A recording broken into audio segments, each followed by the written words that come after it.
Las cintas del maipole se arremolinaban a la luz del sol, la risa llenaba el aire, hasta que un solo grito destrozó la celebración. Momentos después, un cuerpo yacía bajo las sombras danzantes. Y, en la confusión de la multitud, la señorita Marple vio lo que nadie más vio, el primer hilo del plan de un asesino. Eso persistía, debajo del banting descolorido de Chipping Clave. Había algo especialmente esperanzador en el aroma de Hawthorne en mayo, como si la aldea misma exhalara, después de un largo y disciplinado invierno. La señorita Marple descendió del autocar e inhaló suavemente. Los carriles de Chipping Clave eran más estrechos de lo que recordaba, y la pintura del letrero de la oficina de correos comenzaba a pelarse. Pero el aire aún conservaba esa claridad peculiar, que solo se encuentra en las aldeas inglesas bien cuidadas. La señora Templeton la saludó con manos cálidas, y un sombrero un poco ambicioso para la ocasión. «Has llegado justo a tiempo, para el caos», rió entre dientes. «Tenemos cintas del maipole enredadas, y la hija del vicario se niega a usar su vestido». La señorita Marple sonrió. El caos, con moderación, mantenía joven el corazón. Mientras caminaban hacia la cabaña, pasaron junto a los niños que ensayaban en el verde, torpes pero sinceros. Un niño tropezó con un banco, 2 niñas chillaron de risa. Una mujer con delantal de flores asintió respetuosamente, pero su mirada permaneció, más tiempo del que la cortesía permitía. Había algo detrás de esas sonrisas, una especie de silencio inquieto, como una cuerda de piano aún sin afinar. La señorita Marple lo notó. Ella siempre lo hacía, pero no dijo nada. Aún no. El pastel de esponja era excelente, ligero, con un susurro de limón. La señorita Marple lo dijo 2 veces, lo que complació enormemente a la señora Templeton. Se sentaron junto a la ventana del salón, donde la cortina de encaje revoloteaba, como una tímida llamada de telón. La conversación pasó del ruibarbo, a sombreros, y luego al desafortunado bigote del nuevo tendero. Fue la señora Elwood, vecina con inclinación al chisme disfrazado de preocupación, quien lanzó la sacudida. «He oído la campana, Constance ha regresado». El tenedor en la mano de la señora Templeton se detuvo un instante en el aire, y luego bajó al plato con dignidad tranquila. «Sí», dijo, tras una pausa apenas perceptible. «Creo que llegó hace 3 días». No se ofreció más comentario. La señora Elwood sonrió débilmente y habló de crisantemos.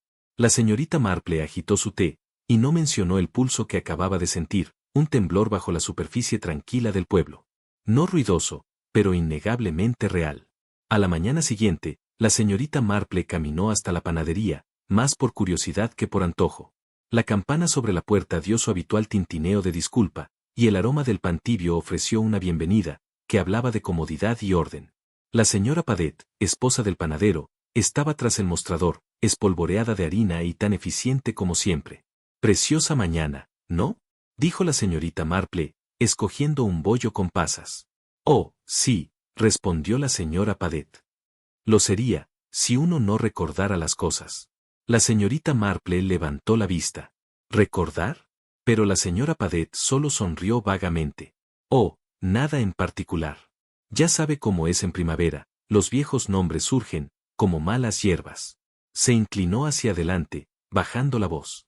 «Esa pobre niña, Constance, se queda sola, en la cabaña de Bell, dicen». Otro cliente entró, y la señora Padet se enderezó. «No me haga caso. Querrá su pan fresco, no empapado en charla». Pero la señorita Marple ya había obtenido lo que buscaba. No el bollo, sino el leve giro en la voz de la señora Padet al decir «pobre niña». Y la tensión, detrás de ese dicen. Porque las palabras, a menudo llevan máscara. Pero el tono, siempre dice la verdad. Los niños giraban en patrones inciertos alrededor del maipole, las cintas ondeando como colas de pájaros asustados. La señorita Marple se detuvo al borde del verde, observándolos con educado desapego. Una niña, pequeña y pecosa, había atado su cinta al revés. La señorita Partridge, maestra de escuela, se inclinó para desatarla, con un toque demasiado brusco. «¿Vamos a hacer todo mal este año?», murmuró, no tan bajo como creía. Los ojos de la señorita Marple permanecieron en el poste, brillante, limpio, pero enraizado en una tradición más antigua que sus adornos. Se había mantenido firme en la risa y en el duelo, en bodas y en susurros. Un símbolo de celebración, sí, pero también de repetición, de ritual. Los mismos gestos, año tras año, hasta que nadie preguntaba ya qué significaban. Observó los hombros tensos de la maestra, y la inquietud de los padres en los bancos. El poste no era lo único, enrollado en viejos patrones. Y justo debajo de los alegres bucles de cinta, algo, o alguien, resistía.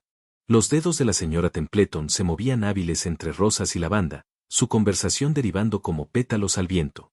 La señorita Marple, sentada con su tejido, aguardó el momento, y cuando llegó, lo atrapó con suavidad. Dijo que Constance se hospedaba en la cabaña de Bell. Las tijeras se detuvieron a mitad de un corte. Sí, no ha sido habitada desde que murieron sus padres. Me atrevo a decir que huele a polvo, y a viejo vinagre. Rió levemente, pero sus manos iban más lentas. Era muy joven cuando se fue, ¿no? 17. Un tallo se rompió bajo su pulgar. Todo fue, muy desafortunado. ¿Lo fue? Preguntó la señorita Marple. La señora Templeton arregló las flores otra vez, con demasiada fuerza. Algunos regresos no son del todo bienvenidos, Jane. Incluso si son educados.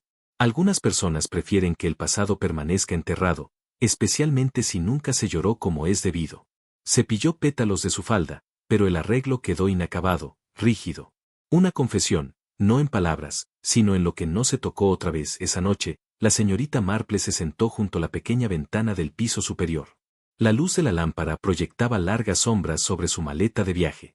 El pueblo permanecía inmóvil, los tejados encorvados como secretos, bajo un cielo de lana suave. Pensó en el verde, en el maipole, en el tenedor de pastel detenido en el aire, en las flores inacabadas, en la voz baja de la señora Padet. No era el regreso en sí lo que inquietaba.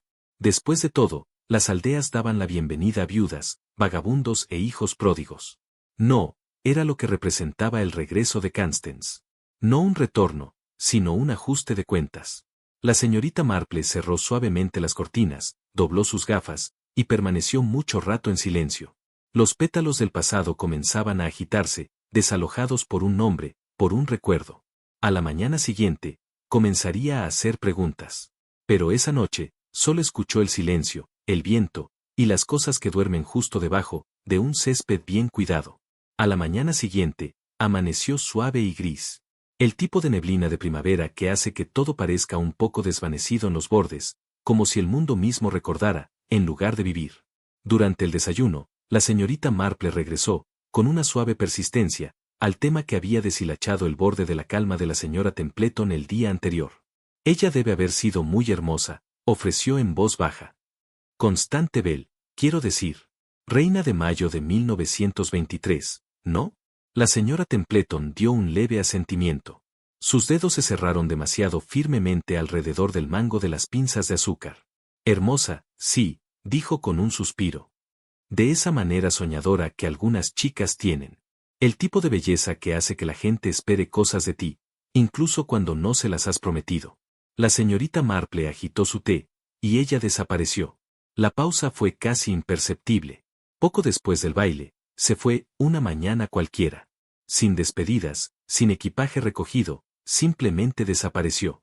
Sus padres dijeron que había ido a quedarse con un primo en Portsmouth, pero siempre sospeché que no era Portsmouth en absoluto. Y ahora, ha regresado. Sí, dijo la señora Templeton, poniéndose de pie de forma abrupta. Ahora ha regresado. Fuera, una brisa agitó el Hawthorne una vez más. La señorita Marple lo vio bailar, y pensó que el recuerdo, como el viento, nunca puede cerrarse realmente, solo reorganizarse. Esa tarde trajo la reunión del Comité de Mayo. Un ritual serio, que implicaba mucha notificación y muy poco acuerdo. La señorita Marple se sentó en silencio al borde del salón de la iglesia, con el tejido en la mano. Parecía una visitante, aunque estaba tan atenta como las encargadas de serpentinas y estacas. El vicario, el reverendo Henry Flint, un hombre delgado, con gafas que se deslizaban perpetuamente por su nariz, presidía la reunión. Tenía fama de caridad, y de fraseo cuidadoso. Cuando se planteó quién supervisaría la caminata ceremonial, la señora Elwood sugirió brillantemente que la señorita Bell, habiendo sido nuestra reina de mayo, podría dar al día una sensación de continuidad. El efecto sobre el vicario fue inmediato. Tosió una vez, luego dos. Se ajustó el alzacuello con cierta incomodidad. Sí, bueno, dijo demasiado rápido. Prefiero pensar que la señorita Bell puede desear evitar ese tipo de atención. Y con eso, se volvió bruscamente hacia Banting, como si de repente hubiera surgido una crisis teológica. La señorita Marple notó cómo miraba el reloj un segundo más de lo necesario, y cómo, al finalizar la reunión, dejó que su silla se desplazara muy atrás, como ansioso por distanciarse de algo más que de las cintas. Cuando regresaron a casa, había una solemnidad en la señora Templeton que no coincidía con el clima. La tetera cantaba alegremente, pero las tazas permanecían intactas. La señorita Marple, paciente en su investigación, comentó a la ligera. Uno pensaría que la mera mención del nombre de la señorita Bell bastaría para enviarlo a la oración. La señora Templeton no sonrió. Vertió el té, pero su mano tembló ligeramente, dejando que un fino hilo escapara de la boquilla y cayera sobre el platillo. Nunca pensé que regresaría, dijo en voz baja. No después de todos estos años. La señorita Marple esperó. El silencio, había aprendido, es a menudo más persuasivo que el interrogatorio. Supongo que pensó que el tiempo lo había hecho seguro, continuó la señora Templeton. O tal vez imaginó que el tiempo nos había hecho olvidar. Miró su taza. Pero el pueblo recuerda. No en palabras, tal vez, pero recuerda a su manera. La señorita Marple no dijo nada. En su mente, un patrón comenzaba a tomar forma, aún no claro, pero cosido con hilos de arrepentimiento y de miedo. A la mañana siguiente, encontró a la señorita Marple en la pequeña biblioteca de préstamos, al lado del verde, sus ventanas empañadas ligeramente con el aliento de muchos años tranquilos. La señora Lavie, la bibliotecaria, la recibió con una sonrisa cariñosa y un suave susurro de eucalipto. Todavía no tendría esos álbumes de recortes, de los viejos fetes y concursos, ¿verdad? Preguntó la señorita Marple con gentil alegría. Oh, sí, respondió la señora Lavie. Aunque ahora, están bastante polvorientos. Nadie los mira, excepto yo. Los volúmenes eran frágiles por el tiempo, las páginas, amarillentas, pero cuidadas con cariño. La señorita Marple se dirigió directamente al año 1923, y allí estaba, Constance Bell, radiante, coronada de flores, sonriendo con esa mirada suave y esquiva que solo poseen los muy jóvenes. Pero, no se mencionaba su partida. Ni una pequeña nota, ni un anuncio de despedida, ni una línea editorial. Solo un verano sellado en una fotografía, y después, silencio. Miss Marple cerró el álbum de recortes lentamente. La ausencia, pensó, era más reveladora que cualquier entrada. En pueblos como aquel, las cosas rara vez se olvidaban. Simplemente, se dejaban de decir, como si el silencio en sí pudiera servir de cerradura. Los bancos de la iglesia estaban fríos y pulidos, gastados suaves por décadas de rodillas y de oraciones susurradas. El servicio nocturno fue escasamente atendido, solo los verdaderamente fieles, y los que necesitaban más perdón que descanso. La señorita Marple se sentó 2 filas detrás del reverendo Flint, cuyo sermón, aunque breve, tropezó ocasionalmente en su camino hacia la misericordia. Cuando el himno final terminó y los demás comenzaron a salir, ella permaneció sentada, fingiendo releer el verso final. Observó cómo él reunía sus papeles y se dirigía a la sacristía. El clic del pestillo fue seguido por una pausa, y luego, un leve sonido metálico. No era la puerta, sino algo en sus manos. Cuando emergió, su expresión estaba compuesta, pero sus manos, apenas visibles bajo las mangas amplias de su sotana, temblaban débilmente mientras cerraba la puerta interior. La señorita Marple no le habló, pero escuchó algo entonces. No un sonido, sino un eco. El eco de la vergüenza, envuelto en la túnica del deber. Más tarde, esa noche, la señorita Marple se sentó una vez más junto a la ventana de su habitación, tejiendo cuidadosamente sobre su regazo. Aunque las últimas puntadas permanecían sin hacer, el silencio afuera era ahora completo, el tipo de quietud en la que se especializan las aldeas, como si el mundo hubiera sido guardado para pasar la noche, en cajones perfumados con lavanda. Pensó en la bienvenida. No el tipo cálido y alegre que se ofrece con té y mermelada, sino esa extraña variedad que uno reserva para un pasado que nunca se atrevió a olvidar. Constance Bell había regresado. Y el pueblo, a pesar de sus recelos, no la había perdonado. O tal vez, nunca la había entendido del todo. La señorita Marple sabía que una niña que desaparecía a los 17 años, no lo hacía sin razón. Que un reverendo no temblaba por nada, y que un pueblo no evitaba la palabra Portsmouth, como si fuera un conjuro prohibido, sin un motivo. Ella alcanzó su punto de tejido una vez más, pero el hilo se había salido de la aguja. Con un suspiro, comenzó a arreglarlo, lenta, deliberada, cuidadosamente. Porque las cosas enredadas, ya fueran de lana o de memoria, siempre era mejor resolverlas así, puntada por puntada. La risa de los niños se escucha diferente, cuando quien la oye la recuerda demasiado bien. Constant estaba de pie junto al arce, manos unidas, expresión ilegible. Los niños giraban y tropezaban, aprendiendo sus pasos con estallidos de deleite nervioso, pero cada vuelta de cinta parecía atraerla más hacia adentro, como atándola a algo que alguna vez fue hermoso, y ahora, irrevocablemente cambiado. La señorita Marple, sentada en una silla plegable bajo un arbusto de lilas, observaba con leve interés, o eso parecía. En verdad, su atención rara vez se apartaba de Constant Bell. La mujer no estaba allí como participante, ni siquiera como espectadora, sino como algo más silencioso. Una presencia apenas tolerada. El vicario le asintió una sola vez, de forma breve, antes de apartar la vista.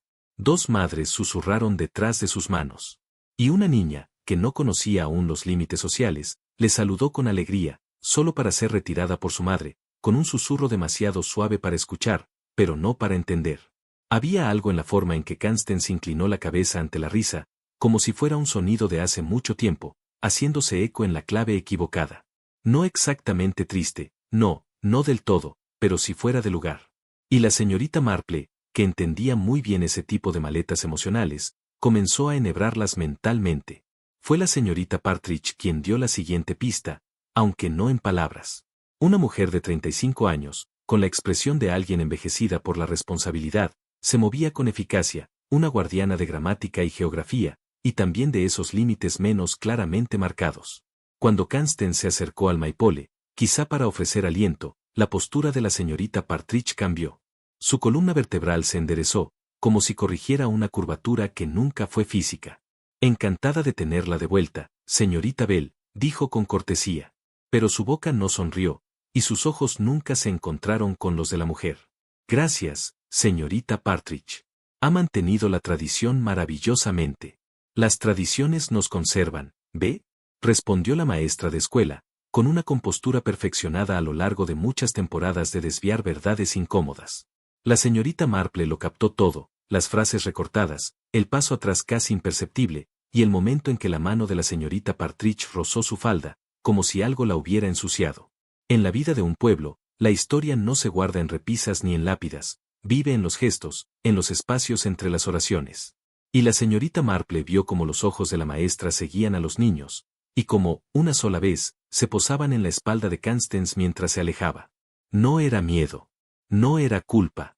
Era deuda. El doctor Clement llegó tarde, disculpándose con su calidez habitual y una tos que sugería exceso de trabajo. Un hombre amable, de cabello entrecano y voz capaz de calmar nervios, había atendido a 3 generaciones de Cleaves y conocía sus enfermedades casi tan bien como sus matrimonios. La señorita Marple notó algo extraño cuando él tomó su lugar en el borde del green. Saludó al vicario, asintió a la señora Templeton, incluso despeinó con afecto el cabello de un niño.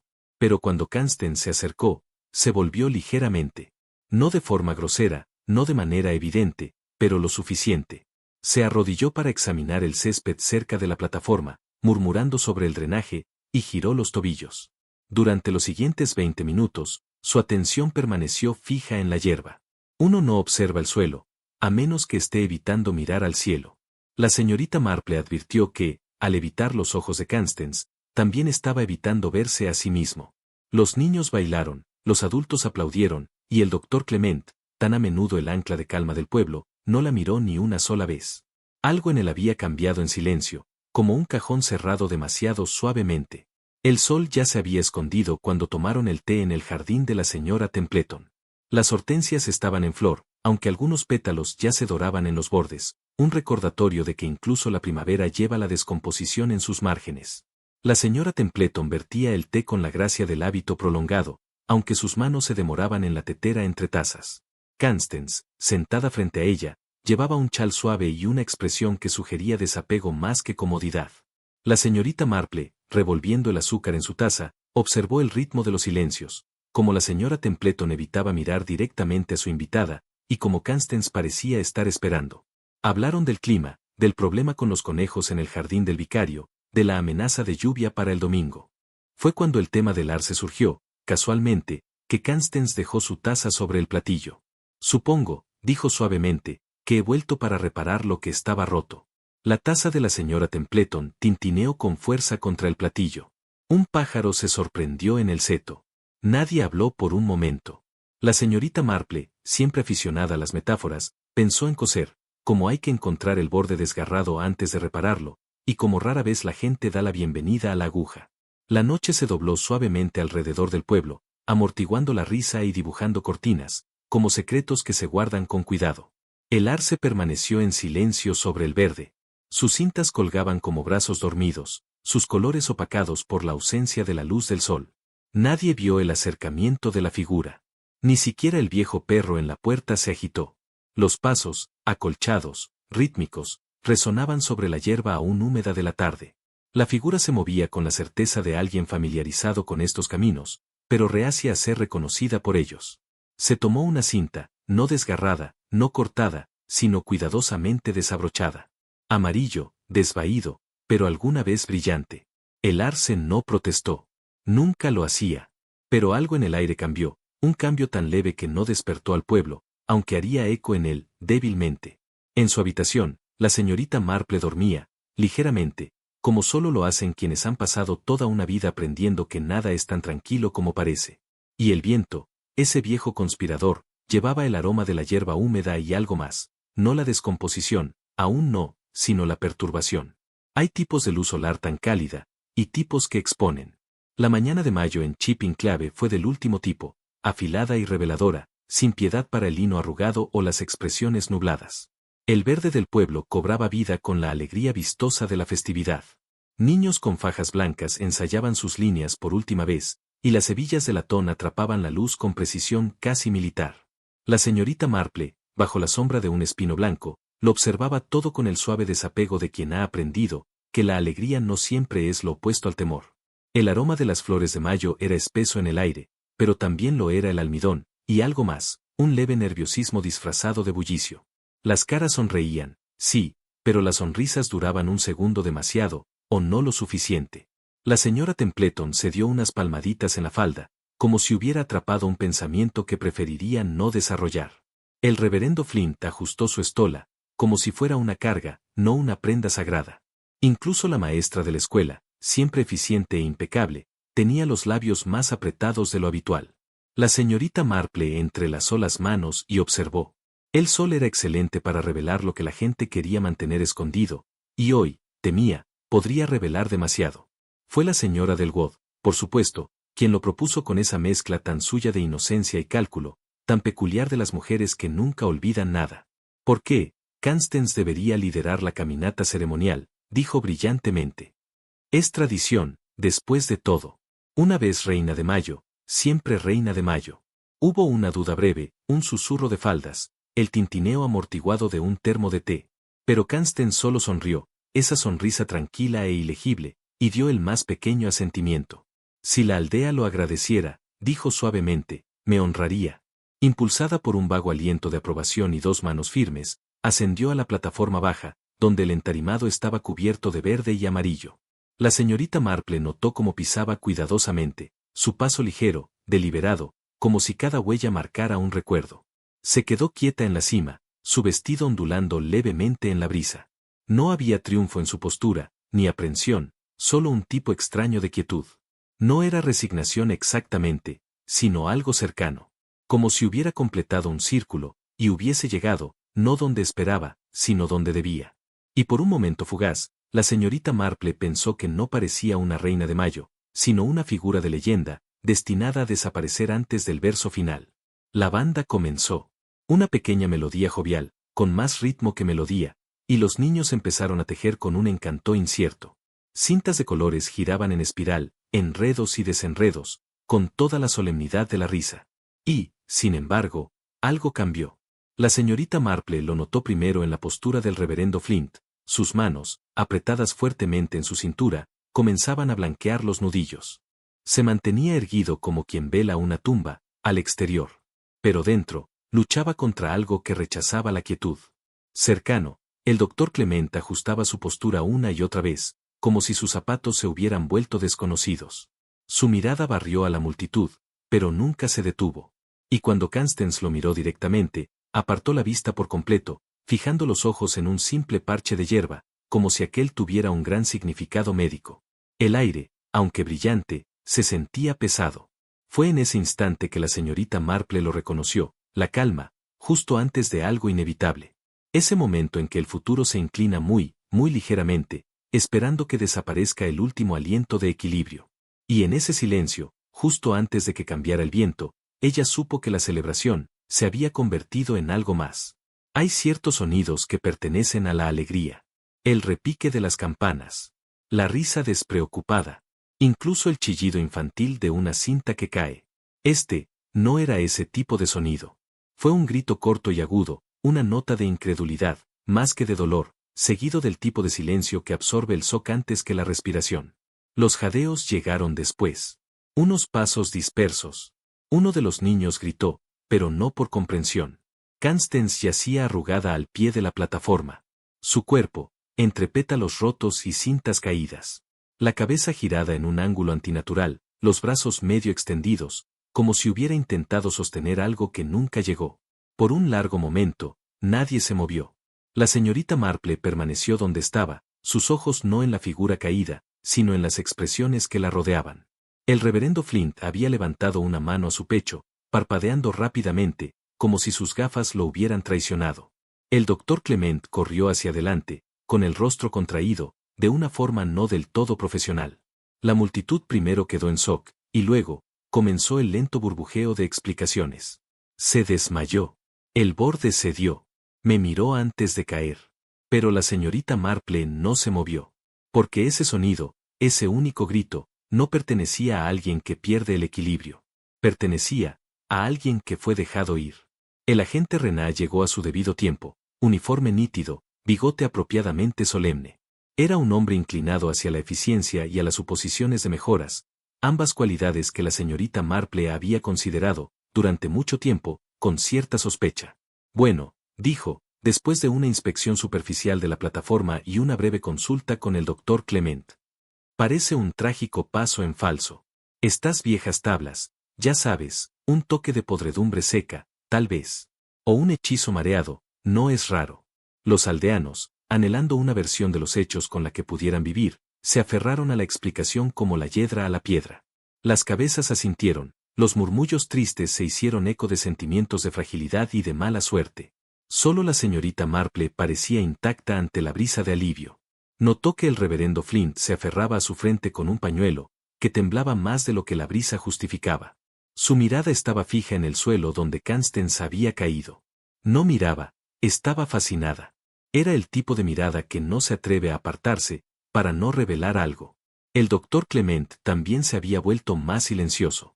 Su movimiento anterior había sido reemplazado por una quietud tensa, los brazos doblados con fuerza, como si sostuviera algo dentro. La señorita Marple inclinó la cabeza apenas. No era que desconfiara de los accidentes, simplemente sabía cuán rara vez llegaban sin invitación, y con qué frecuencia el alivio usaba la máscara de quienes habían esperado demasiado para el silencio. La multitud se disolvió lentamente, como el azúcar en el té, dulce en los bordes, pero dejando un extraño regusto. Las conversaciones se apagaron, los pasos se hicieron más cuidadosos. Algunas miradas se dirigieron hacia el mástil, otras, deliberadamente, no. La señorita Marple permaneció sentada. Observó la plataforma, sólida, sin señales de ceder. Después, el sendero que Constance había tomado, y, por último, el lugar donde su cuerpo había caído, aún rodeado por los extremos caídos de las cintas de arce, amarillo, azul y blanco, sus hilos ahora cubiertos de polvo, y con la débil mancha de algo que se negaba a desaparecer. El ángulo de la caída la preocupó. Sugería dirección, no tropiezo. Y no había habido un grito, solo ese sonido agudo, un momento de conocimiento, no de miedo. Notó que el reverendo Flint seguía en pie, no muy lejos, con las manos apretadas. Sus labios se movían como en oración, o en repetición, pero no miraba las cintas. Solo miraba la tierra. La señorita Marple dobló sus guantes con cuidado, su expresión era reflexiva. Había visto muchas tragedias, y más que su parte de teatro. Esto no tenía la forma de ninguno de los dos. Tenía el horror silencioso de algo planeado, pero no con odio, sino con tristeza. A la mañana siguiente, la señorita Marple se dirigió a la cabaña de Miss Partridge, un lugar modesto, con rododendros demasiado cuidadosamente podados, y cortinas que nunca olvidaban colgar. El día anterior, Miss Partridge había mencionado pedir prestado un libro de canciones para los niños. La excusa, aunque endeble, sirvió. Miss Partridge abrió la puerta con una sonrisa compuesta, que no llegó ni cerca de sus ojos. Oh, sí, señorita Marple, entre. Creo que el libro que quiere está aquí, junto al aparador. Su voz era crujiente como una campana de escuela, y casi tan cálida. Pasaron al salón, que olía débilmente a esmalte de lavanda y a lino recién planchado. Miss Partridge hizo un gesto cortés hacia una silla, pero no se sentó. Sus manos revoloteaban cerca de la estantería, ajustando innecesariamente volúmenes ya alineados. Perdonará el desastre, dijo, aunque no había ni una mota fuera de lugar. La señorita Marple notó la acogida rígida, la cuidadosa dicción, los ojos que no se detenían. La habitación, como su ocupante, parecía preparada para una intrusión temida desde hacía mucho. Ella entrelazó las manos en su regazo y sonrió suavemente. No hay desorden en absoluto, murmuró. De hecho, todo es muy parecido a como lo recuerdo. Su mirada se desplazó, como por casualidad, hacia una pequeña fotografía enmarcada sobre el manto. No estaba exhibida con ostentación, pero tampoco había sido retirada. Mostraba a un joven en uniforme, guapo en esa manera seria de los soldados ingleses, con unos ojos que parecían pertenecer a alguien que había esperado una carta, que nunca llegó. Miss Partridge siguió la dirección de la mirada de la señorita Marple y dudó. Quizá, mi hermano, ofreció, pero su voz se quebró a la mitad. No, perdóneme. Es decir, fue Edward Flint. Ah, dijo la señorita Marple en silencio, como si simplemente hubiera confirmado una conjetura íntima. Él fue mi alumno, ¿sabe? Antes de alistarse. Literatura latina e inglesa. Citaba a Keats con más sentimiento del que la mayoría de los hombres de la aldea podían dedicar a sus propios nombres. Hubo una pausa. Miss Partridge pareció debatir algo consigo misma y luego añadió. Él era amable con Constance. Creo que la vio cuando otros solo la miraban. La señorita Marple asintió, pero no habló. Ya había notado cómo el polvo había sido cuidadosamente retirado de ese cuadro, mientras que los demás sobre el manto habían acumulado el paso del tiempo sin control. Miss Partridge se sentó al fin, con las manos fuertemente entrelazadas en el regazo. Cuando habló, su voz llegó más suave, como si recordar en voz alta exigiera más valor del que esperaba. Ambos eran jóvenes, dijo. Edward y Constance. Y la primavera de 1923 fue inusualmente cálida. Recuerdo que las lilas florecieron a principios de ese año, y ella llevaba ese vestido verde pálido. El que la esposa del vicario pensaba indecente, aunque no era nada de eso. Ella sonrió débilmente, luego suspiró. Se reunían por las tardes, a veces en el Green, a veces aquí. Nunca pregunté. No había nada incorrecto, ¿entiendes? Pero había ternura, y una especie de quietud cuando se miraban. La señorita Marple no preguntó nada, pero su silencio era del tipo que abre puertas. No pudo durar, por supuesto, continuó la señorita Partridge, ahora con un matiz de amargura. El reverendo Flint desaprobó. Dijo que complicaría las cosas. Su madre era aún menos caritativa. Le dijeron a Edward que arruinaría sus perspectivas. Le dijeron a Constance, nada en absoluto. Acabo de cerrar las puertas. El más leve parpadeo cruzó su rostro, de ira tal vez, o de arrepentimiento. A veces, murmuró, la peor crueldad no es el desamor, sino fingir que nunca sucedió. La noticia llegó en silencio. A Edward le dijeron que ella se había enfermado.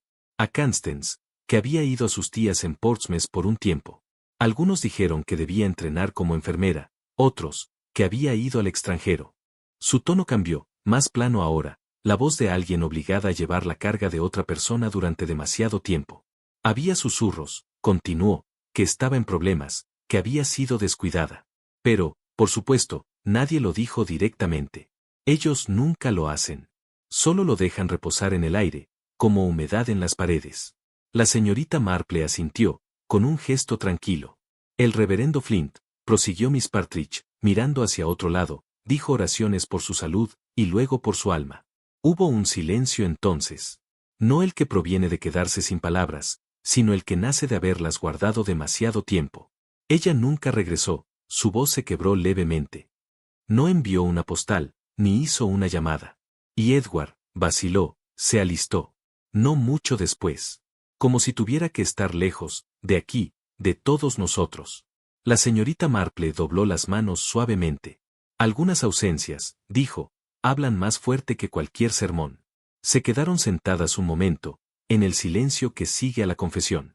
El té de la señorita Marple se había enfriado, pero no se dio cuenta.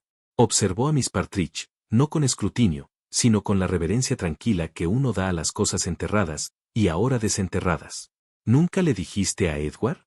Preguntó suavemente. No. La palabra fue simple, sin adornos. No tenía ningún derecho. No era mío decirlo. La señorita Marple inclinó la cabeza. Incluso cuando se fue al frente, Miss Partridge sonrió, o algo parecido. Para entonces no habría cambiado nada. Ya llevaba el peso de un mundo que no entendía. ¿Y en cualquier caso? Su voz bajó, como si hablara para sí. Tenía miedo. Miedo de ser creída. La declaración quedó flotando en el aire, sin exigir simpatía, solo comprensión. La señorita Marple agitó su taza suavemente, aunque ya hacía mucho que estaba vacía. A veces, dijo, las lesiones más graves no son heridas en absoluto, sino silencios. Silencios presionados entre la amabilidad y el miedo. Miss Partridge no respondió. Pero en la quietud que siguió, la señorita Marple sintió un cambio. No alivio, aún no, pero sí esa leve soltura que deja un dolor demasiado tiempo apretado. Cuando la señorita Marple se marchó, Miss Partridge la acompañó a la puerta. No hubo protestas para que se quedara más tiempo, ni fórmulas forzadas de cortesía. Solo un asentimiento, y un gracias por venir.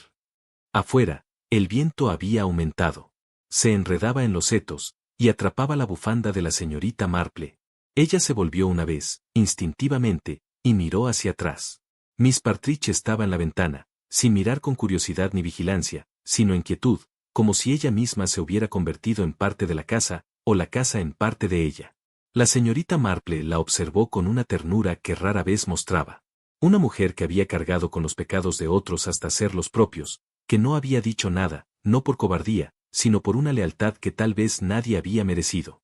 Los secretos, pensó, no siempre se pudren en la oscuridad, a veces simplemente se endurecen. En el servicio, en silencio, en los rituales tácitos de supervivencia. Se volvió hacia el camino. En algún lugar del pasado, algo se había roto.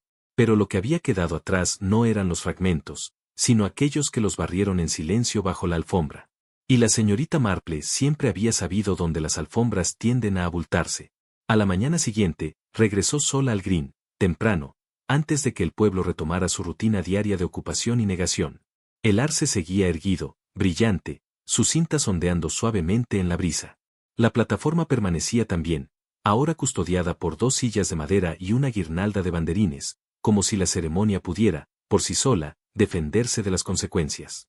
Ella examinó los tablones sin tocarlos, sus ojos escaneando cada deformación, cada grieta, cualquier indicio de podredumbre. Pero la madera estaba sólida. Se notaban martillazos recientes en las uniones. Sin rastro de clavos flojos. Un paso en falso podría haber tambaleado un pie, pero no habría lanzado a una mujer adulta. La señorita Marple dio un paso atrás, ajustando sus guantes pensativamente. Un accidente, murmuró. Esa es la palabra que ahora susurran en las puertas y entre dientes. Pero no, no para alguien que se había quedado tan quieto, tan sereno, antes de caer con una fuerza tan antinatural. Los accidentes dejan huellas de incertidumbre. Había sido demasiado definitivo.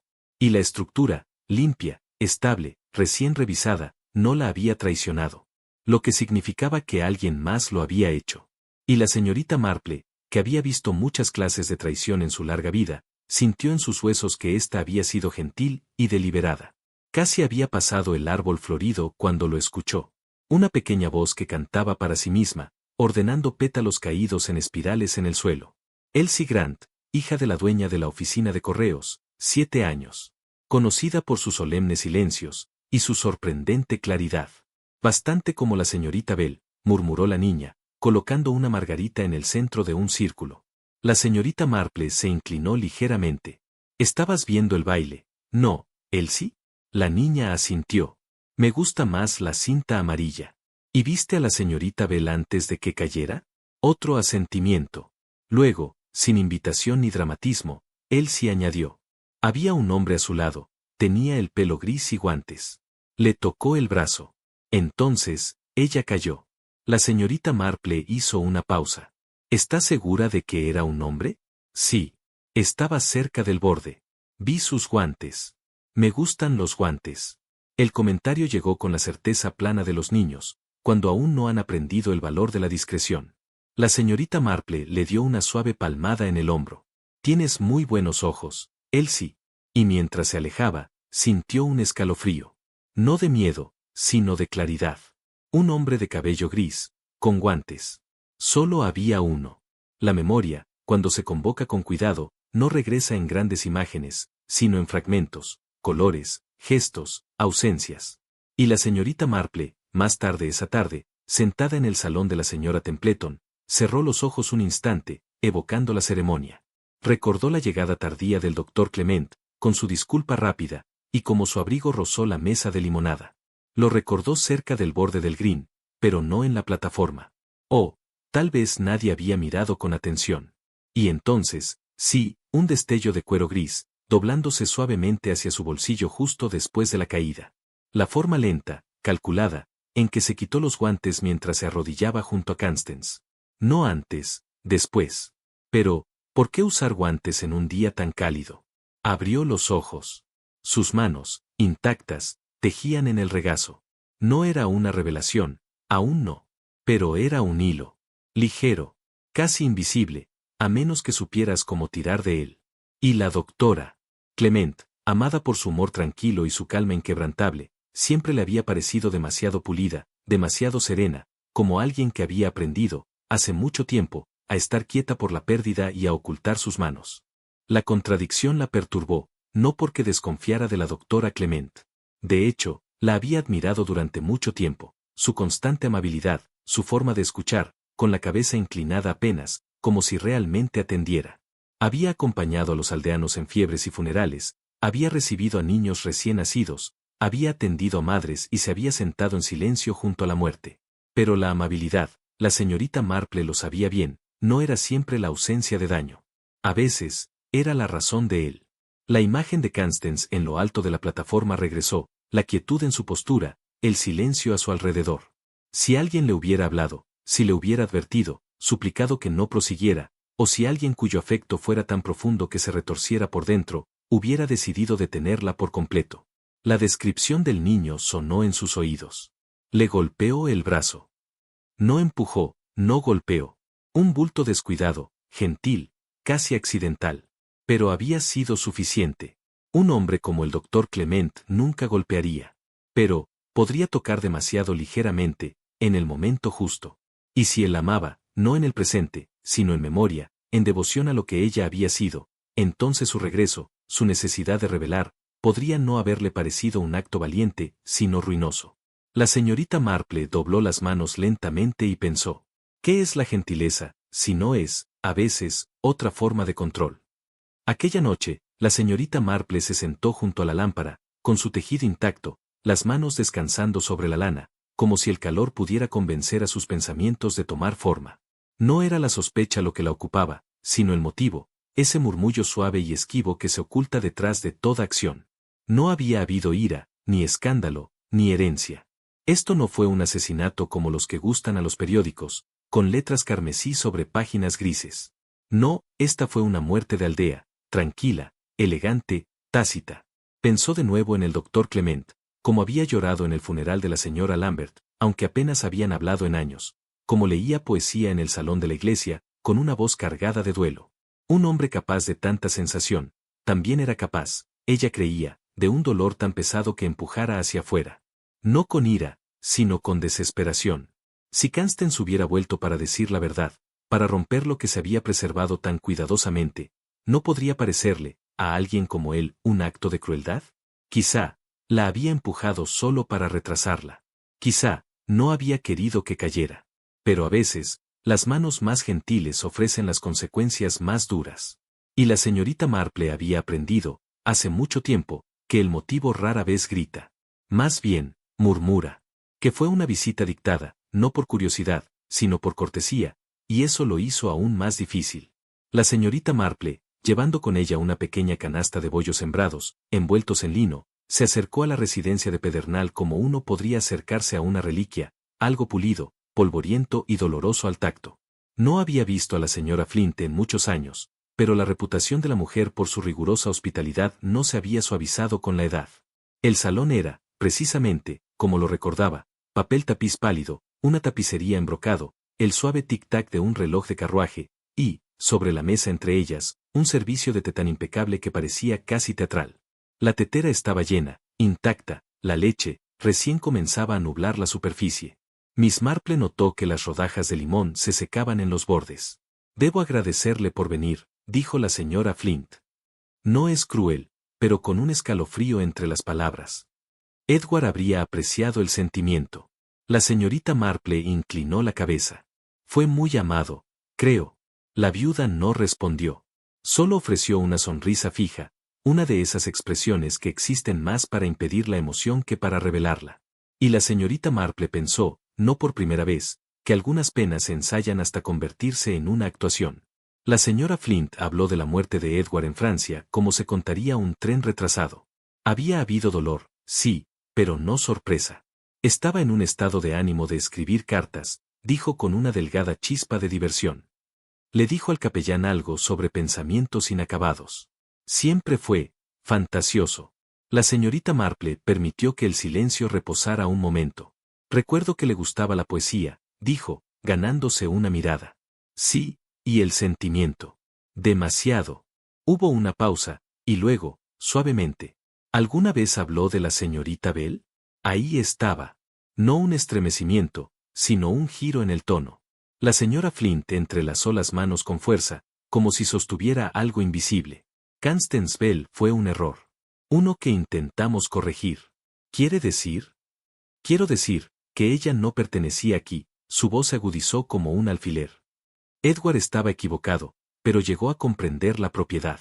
La señorita Marple no dijo nada. Sabía que no debía contradecir a una mujer que defendía el fantasma de un hijo con la misma ferocidad que alguna vez había usado para controlar al hombre vivo.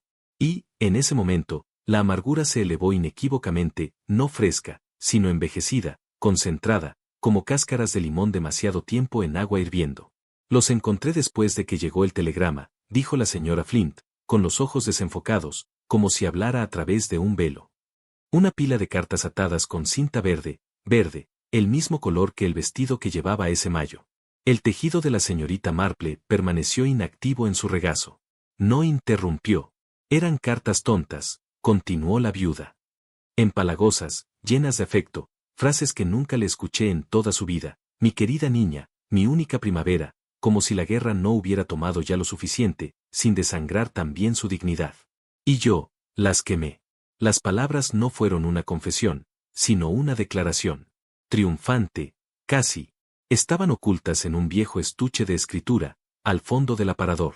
Nunca las había visto antes, nunca lo sospeché, pero, una vez que las leí, supe que debía ocultarlas. En ese instante, se oyó como la señora Flint cesaba al hablar. La doncella apareció, trayendo la canasta de bollos, ahora, cortésmente rechazada por la dueña de la casa.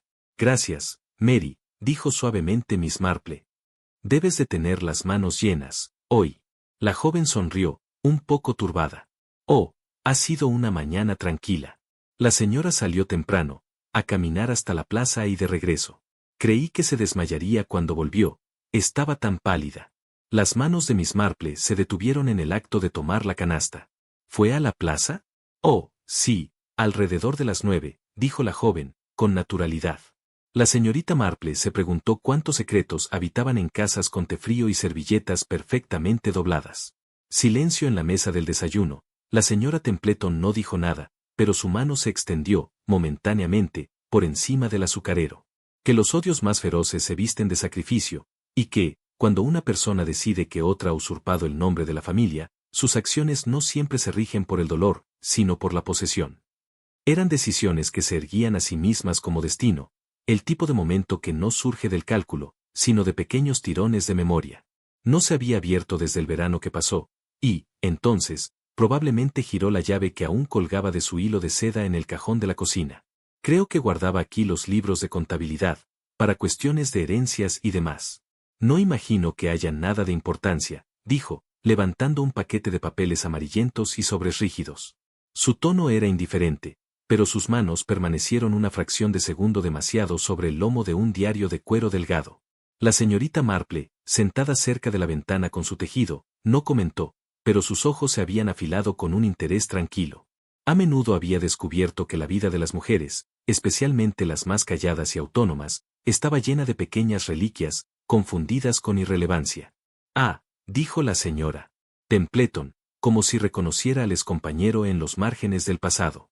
Este fue su libro personal, notas y recordatorios. Nunca tiró las cosas.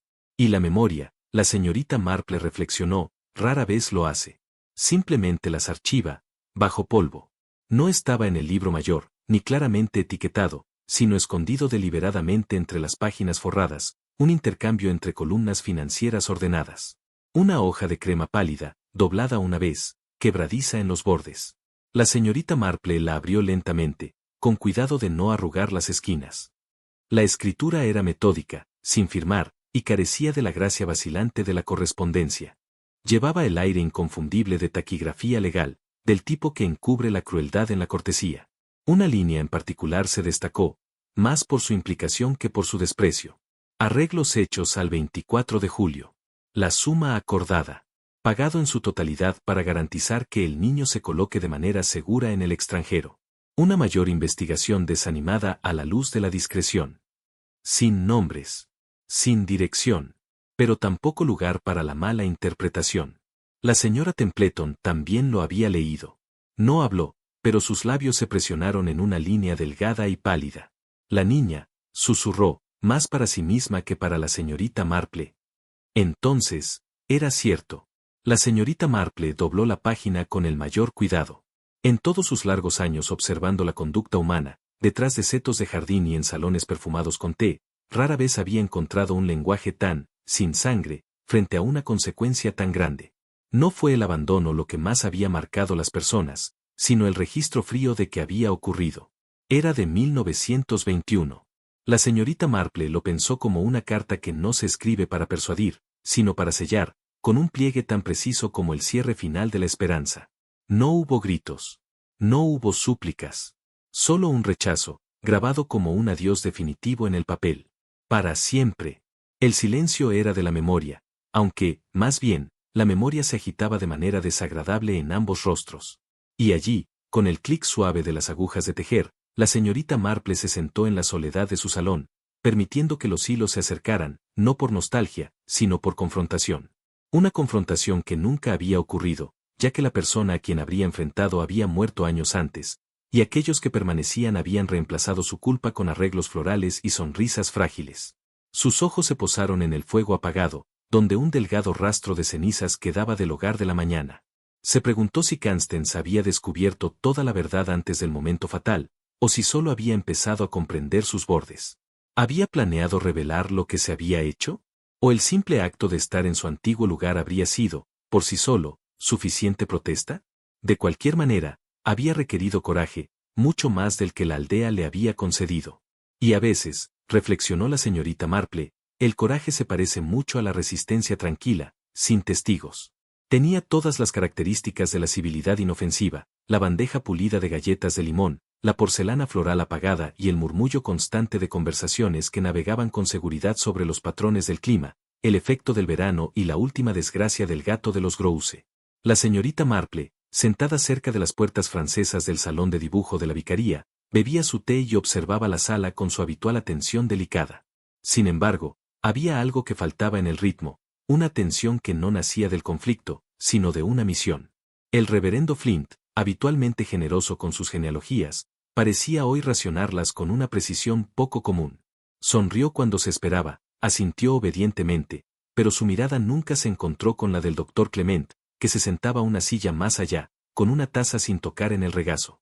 No había hostilidad abierta, ni palabras descuidadas que delataran incomodidad, pero era en las pausas, esos momentos no cubiertos entre oraciones, donde la verdad comenzaba a reunirse. La señorita Marple siempre había sabido que ese silencio, cuando se comparte entre dos personas que deberían hablar, nunca es accidental. Es como la ausencia de canto de pájaros antes de una tormenta, prepara el terreno para la revelación. Y ella, que nunca había temido las tormentas, solo a las verdades que llegan demasiado tarde, esperó pacientemente la primera gota. No fue una pregunta propiamente dicha. Simplemente una pequeña observación, que la señorita Marple ofreció envuelta en el tono más amable. Un recuerdo, dijo, de lo mucho que Edward Flint se parecía a su padre en los ojos, particularmente cuando estaba nervioso. El vicario se estremeció. No visiblemente para la mayoría, pero la señorita Marple notó el breve apretón de sus dedos sobre el pañuelo, y la repentina forma en que miró su té, como si algo allí pudiera acusarlo. Hice lo que pensé que era necesario, dijo por fin, las palabras apenas por encima de un suspiro. Estaba la iglesia, mi madre, la congregación. La señorita Marple no dijo nada. Solo esperó. Ella no dirá quién era el padre, continuó, pero sé que Edward fue imprudente, joven, arrastrado por tonterías románticas. También se habría arruinado a sí mismo, y a ella. No habría terminado en una boda, sino en desgracia. Entonces, hiciste arreglos, comentó la señorita Marple en voz baja, no con crueldad, sino con constatación. Sí, suspiró. A través de Templeton, en silencio, discretamente. Un pariente en el extranjero que me debía un favor. Nunca pregunté dónde. Solo me aseguré de que se manejara. La vergüenza en su voz no era por lo que había hecho, sino por la facilidad con que lo había hecho. Y la señorita Marple, que había visto demasiadas veces cómo la amabilidad excusaba la crueldad, no dijo nada. El doctor Clement se aclaró la garganta. Era el tipo de pausa que no precede a una corrección, sino a una confesión. Recuerdo la primavera en que ella se fue, dijo, sin mirar a ninguno de ellos.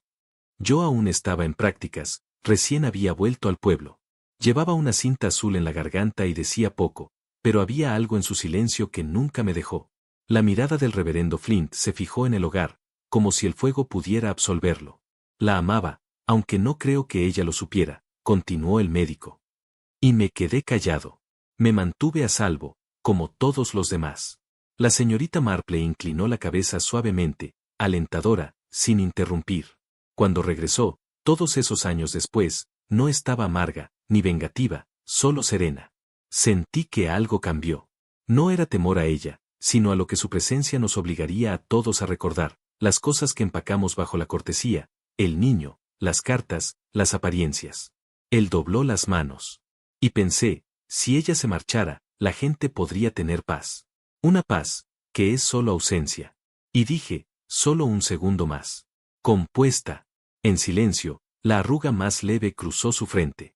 Estaba cerca, continuó. No creo que nadie lo notara, no de cerca. Pero yo vi la duda en su pie. No era debilidad, no era incertidumbre, era decisión. Y supe que no estaba allí para revivir el pasado, sino para terminarlo. Exhaló. Así que puse mi mano, sobre la suya. La mano enguantada. Un empujón suave. No violencia, solo lo suficiente para evitar que tomara su propia decisión. No había drama en su voz, solo ese tono clínico que usan los médicos para nombrar lo incurable. La señorita Marple cerró lentamente las manos en su regazo. Y en ese silencio, nadie preguntó si había querido hacer daño. Todos entendían que, a veces, el mayor daño se comete en nombre de la misericordia. Hay momentos en los que el juicio no sirve de nada, cuando la verdad, una vez dicha, no necesita eco. La señorita Marple permaneció sentada, sus dedos entrelazados como enredaderas en oración. No ofreció consuelo, ni condena. Solo presencia. Ese regalo tranquilo, y raro, de dar testimonio sin espectáculo. El reverendo Flint, su compostura frágil como ceniza, se tocó una vez más la frente, ahora seca. El doctor Clement se había hundido en su silla, como si, finalmente, hubiera permitido descansar. Ninguno de los dos miró al otro. Es algo pesado, dijo la señorita Marple suavemente, llevar el pasado en silencio. Más pesado cuando uno lo ha vestido con buenas intenciones. Ninguno de los dos respondió. Ella sorbió su té, se había vuelto tibio, pero lo bebió de todos modos. Porque hay momentos en que el ritual debe ser honrado, incluso a la sombra del dolor. No se entregaría ningún veredicto. No se hablarían nombres más allá de los ya conocidos. En un pueblo como el de ellos, la justicia no siempre llegaba con las botas de un agente. A veces llegaba suavemente, en los labios de una anciana que sabía que la debilidad humana no era el crimen, pero tampoco era inocente. El arce se erguía una vez más, adornado con cintas frescas, rosas pálidas y azules de color maíz que revoloteaban con una alegría casi indecente. Los niños reían, sus pasos ligeros y despreocupados, mientras las mujeres mayores asentían con aprobación, y los hombres discutían sobre el recorte de setos, como si el dolor débil ya hubiera sido doblado y archivado. La señorita Marple, pasando por el verde, se detuvo un momento bajo la sombra moteada de los árboles de playa. Había una belleza en cómo las aldeas sanaban, no con confrontación, sino con continuidad. Un pacto no hablado, olvidar, siempre que no se pidiera nada nuevo al recuerdo. Pero ella recordaba. Recordaba la mano enguantada, la segunda silla, el sonido de pétalos triturados bajo una figura caída. Recordaba el largo silencio que había moldeado el exilio de un niño, la moderación de un amante y el orgullo congelado de una viuda. Y recordaba a Constance, no como un espectro o un símbolo, sino como una mujer que había regresado. No para reclamar lo perdido, sino para preguntar, en silencio y demasiado tarde, si alguien aún recordaba lo que le había costado. La señorita Marple giró del verde, sus pasos lentos pero firmes. No habría escándalo, ni titulares de periódicos. Solo la verdad, guardada suavemente donde pertenecía, debajo del empavesado, entre los silencios. No se conocieron en secreto, sino en quietud. Ese silencio peculiar, reservado para cosas que ya no requieren negación. El doctor Clement la había enviado, no a través de una nota o mensajero, sino con una palabra suave a la señora Templeton, que había sentido gravemente y conducido a la señorita Marple a través de la frontera herbácea, hasta donde el médico le esperaba, luciendo mayor de lo que tenía días antes. No comenzó con disculpas, ni excusas. Pensé que tal vez, dijo, te gustaría saber el resto. La señorita Marple, a quien siempre le gustaba saber el resto, ofreció un asentimiento tranquilo. No era ira, dijo él. Ni siquiera miedo, no precisamente. Era desesperación, del tipo que se asoma en un hombre cuando se da cuenta de que todas las cosas que ha pasado años protegiendo, la parroquia, el ritmo de los días, los niños en el verde, podrían fracturarse bajo el peso de algo que no puede explicar. Ella escuchó, el rostro compuesto, los ojos ilegibles. No quería dañarla de verdad. Pensé, tal vez, si se alejaba en silencio como antes, pero no tenía intención de hacerlo. No, esta vez, su voz vaciló. Entonces, la ayudé a dar un paso, eso es todo. Pero no había nada pequeño en ello. Nada olvidable, en la forma en que lo dijo. Se dobló las manos como para estabilizar algo. Me dije a mí mismo que era amabilidad. Su voz se volvió más delgada, que le estaba ahorrando algo, ahorrando al pueblo. La señorita Marple no dijo nada, permitiendo que el silencio se estirara, hasta que ya no necesitara relleno. Pensé en lo que significaría, continuó. Susurros, preguntas sobre el niño, sobre Edward, sobre lo que dejamos pasar, y lo que no detuvimos. Pensé en funerales atendidos en vergüenza silenciosa, en niños prohibidos de preguntar por qué se retiró el empavesado. Miró hacia el seto del jardín, donde los gorriones danzaban con alegría ciega. Pensé en todo eso, y decidí que la verdad no valía la pena. Pero el costo llegó de todos modos, dijo la señorita Marple, suavemente. Cerró los ojos. Sí, y era más alto de lo que sabía. Para tratar de preservar la paz, no simplemente eliminé un recuerdo, quité a una persona. No había nada heroico en la forma en que lo dijo. Ninguna pose de mártir. Solo la verdad tranquila e irreversible, de haber confundido silencio con salvación. La señorita Marple bajó la mirada, como quien lo hace ante una tumba sin flores. Lo había escuchado todo, la justificación temblorosa, la gentileza con la que se había hecho el daño, y, aun así, no pronunció condena. Ella, que había visto la crueldad en muchas formas, lo abrupto, lo oculto, lo bien intencionado, sabía que el juicio tenía poco lugar allí. El peso de la conciencia, era un juez mucho más constante que cualquier jurado. Simplemente dobló las manos en su regazo y lo miró como uno mira una iglesia gastada, ya no hermosa, pero aún en pie. Debes llevarlo, dijo casi amablemente. No porque alguien te obligue, sino porque ya lo haces. No discutió. No pidió perdón. Hacía mucho tiempo que había dejado de ser su objetivo. ¿Le dirás a alguien? Preguntó. Ella levantó la vista, suave como siempre. ¿Qué diría? Y en eso, él entendió su respuesta. Algunas verdades sirven a la justicia. Otras, solo sirven al pasado. Y hay algunas, tan silenciosas, tan tejidas en la tela de un lugar, que decirlas en voz alta es deshacer mucho más que un nombre. El domingo siguiente se anunció, no con ceremonia, sino con la claridad cansada de un hombre que había rezado por orientación, y recibido una respuesta contra la que no podía competir. El reverendo Flint se paró bajo el roble tallado del púlpito, las manos unidas, la voz delgada con el peso de los años. No habló de escándalo ni de tristeza, solo de un giro necesario en las estaciones, y un reconocimiento tranquilo de que la autoridad espiritual debe descansar sobre algo más que el hábito. La congregación se sentó en silencio. Algunos, perplejos. Otros, inquietos. Ninguno, completamente sorprendido. No mencionó a Edward, ni a Constance, ni nada que pudiera desilvanar la vida de la aldea. Pero la señorita Marple, sentada cerca de la parte trasera, observó cómo la señora Abbs apretó su pañuelo un momento demasiado largo, y como el organista dudó ante la bendición, como inseguro de qué tono iniciar. No era un castigo, ni siquiera un retiro. Era el momento en que un hombre que había guiado durante mucho tiempo a otros, comprendía que el liderazgo, sin integridad, es una cáscara. Y que, a veces, el mejor servicio que uno puede ofrecer es dar un paso atrás, en silencio, antes de que el susurro se convierta en eco. El arce permanecía intacto. Nadie había sabido qué hacer con él tras el incidente, retirarlo, dejarlo en pie, decorarlo. Así, quedó en una tranquila indecisión, su guirnalda desteñida agitada solo por el viento ocasional. Los niños ya no corrían a su alrededor. No por miedo, sino por esa intuición que a veces tienen, de que ciertos lugares llevan un silencio destinado a ser respetado. La señorita Marple, en su paseo de la tarde, lo pasaba a menudo. No se demoraba. No lo evitaba. Solo notaba cómo el tiempo había comenzado a suavizar su memoria, como los pétalos se reunían ahora, donde los pies habían danzado una vez. No hubo investigación. Ni cuentas públicas. Y, sin embargo, algo en el pueblo había cambiado. Un tono, tal vez, una pausa más larga antes de pronunciar ciertos nombres, una mayor amabilidad hacia la muchacha de la panadería, cuya paternidad había sido susurrada en duda. El arce no acusaba. Simplemente estaba ahí, un monumento, no a la culpa, sino al costo de lo que no se dice. Y en ese tranquilo aleteo de cintas olvidadas, la señorita Marple no escuchó tragedia, sino el silencio de algo finalmente comprendido.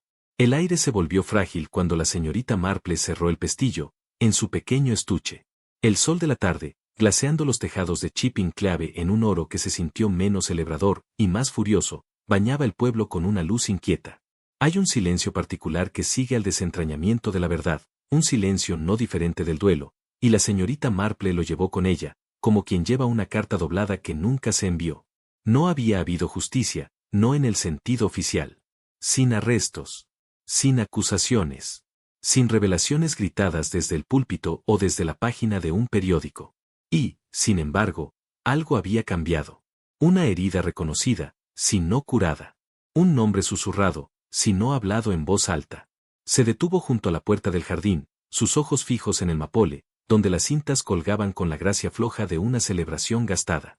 Tanto esfuerzo, para mantener intacto el pueblo.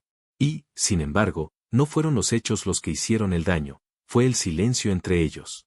Sus dedos, estables como siempre, se apretaron alrededor del mango de la caja. Ella siempre había sabido que la justicia rara vez llegaba con fanfarria. Llegaba, si es que llegaba, en forma de comprensión. Y en lugares como Chipping Clave, esa comprensión llegaba en silencio, detrás de cortinas cerradas y bajo un cielo que se desvanecía. El silbato del tren rompió la quietud de la plataforma, pero la señorita Marple apenas lo escuchó. Su mente estaba en otro lugar, de vuelta en Constanceville, y en el fantasma de una cuna que nunca se meció. No había, ahora, amargura en el regreso de Constance. Solo dolor. No por reputación. No por restitución. Sino por una hija cuyo nombre, probablemente nunca había pronunciado en voz alta. ¿Cuánto tiempo? Se preguntó la señorita Marple. ¿Cuánto tiempo puede el amor de una madre vivir escondido, sin reconocimiento, negado incluso de la pobre comodidad de una fotografía? Y, sin embargo, Constance había regresado, no con ira, sino con unos ojos que registraban los rostros de los niños, no los suyos, con la esperanza de ver un rastro de algo familiar. Un gesto. Un giro de la cabeza. Una risa que hiciera eco de un recuerdo que había tratado de olvidar. Tal amor, pensó la señorita Marple, no desaparece. Solo cambia de forma. Se vuelve hacia adentro. Permanece en silencio. Se acomoda en los huesos, y, aún así, late. Aún así, busca. La plataforma se fue vaciando lentamente. La señorita Marple tomó asiento y miró hacia los campos, suavizados ya por el anochecer. Constance no había buscado justicia. Había buscado a su hijo. Y eso, pensó la señorita Marple, era un tipo distinto de ajuste de cuentas. Entonces pensó en el doctor Clement. No como lo veía la aldea, una figura de gentileza y manos seguras, sino como era en realidad, cargando con el peso de su propio arrepentimiento. Pálido. Compuesto. Había sido un amor sin alcance, sin reclamo, el tipo de afecto que observa y admira, pero nunca se atreve a hablar. Hay una crueldad en tanta moderación, en estar demasiado lejos, durante demasiado tiempo. No parece daño, lleva la capa de la modestia, del desinterés, y, sin embargo, deja otra herida. Una herida de ausencia. La señorita Marple lo había visto muchas veces. Hombres que esperaron demasiado. Mujeres que perdonaron demasiado rápido. Silencios, donde debería haber estado la ternura. El doctor Clement, con toda su sabiduría, había cometido el mismo error silencioso. Había amado a Constance desde la esquina de una habitación, y había dejado que esa habitación se enfriara.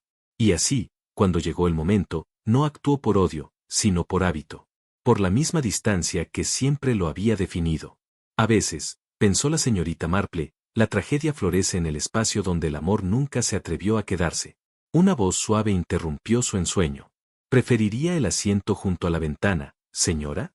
La señorita Marple levantó la vista. La muchacha que estaba allí no era familiar, pero tampoco era una extraña. Su cabello, del tono de las hojas a finales de verano, atrapaba la luz inclinada. Sus ojos, grises como la niebla matinal, tenían una calma que no pedía nada, pero ofrecía mucho. Gracias, querida, dijo la señorita Marple con suavidad, aceptando el intercambio con la facilidad de quien sabe que la amabilidad no necesita ser cuestionada. La joven tomó asiento a su lado, desplegando un pequeño libro del bolsillo de su abrigo.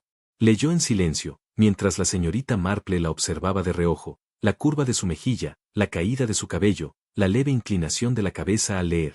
No era una prueba. No era una sospecha. Era reconocimiento. Quizás solo imaginación. Quizás solo el deseo de unir tiempo y memoria. La niña ofrecía su asiento sin pretensiones ni pausa. En ella, la señorita Marple veía una gentileza intacta, no tocada aún por la crueldad que había precedido. Quizá, eso también era justicia, no la sentencia rápida, sino el hilo lento, que se teje en una sonrisa tranquila, en un retrato olvidado, escondido en un cajón, en un cruce de miradas entre extraños, que ecoa un pasado de primavera. Cuando la culpa usa guantes, y el dolor viste modales corteses, incluso los hombres buenos pueden perder el rumbo. Te pregunto, si supieras una verdad, que podría romper la paz de alguien, ¿la dirías? ¿O protegerías el silencio? ¿Qué habrías hecho, en el lugar de la señorita Marple?